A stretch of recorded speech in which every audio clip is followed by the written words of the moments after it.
আদিম মানুষের গুহা জীবন ও পাথরের ব্যবহার।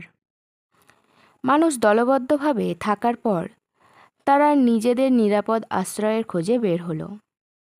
কেননা নিরাপদ আশ্রয় যদি না থাকে তাহলে বড় পশুদের আক্রমণের হাত থেকে তারা কিছুতেই বাঁচতে পারবে না। তাই তারা পাহাড়ের গুহাকেই নিরাপদ আশ্রয় হিসাবে বেছে নিল।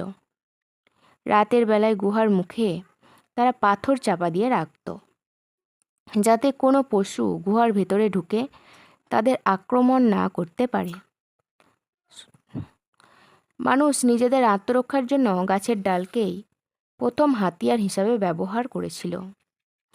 কিন্তু গাছের ডাল দিয়ে দূর থেকে তো পশুকে আক্রমণ করা যায় না।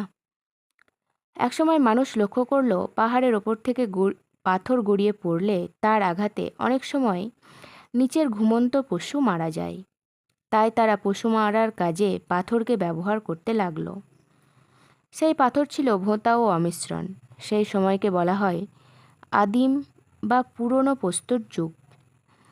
এই আদিম প্রস্তর যুগ প্রায় 3 লক্ষ বছর স্থায়ী হয়েছিল।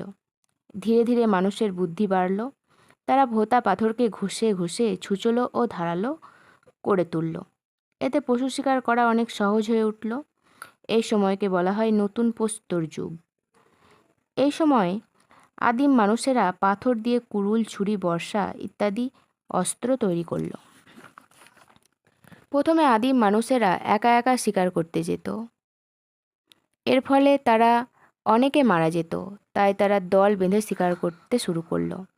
শিকার করার সময় বিপদে পড়লে তারা মুখ দিয়ে নানান রকম শব্দ করত, আর এই শব্দ থেকেই মনের ভাব প্রকাশ করতে শিখল।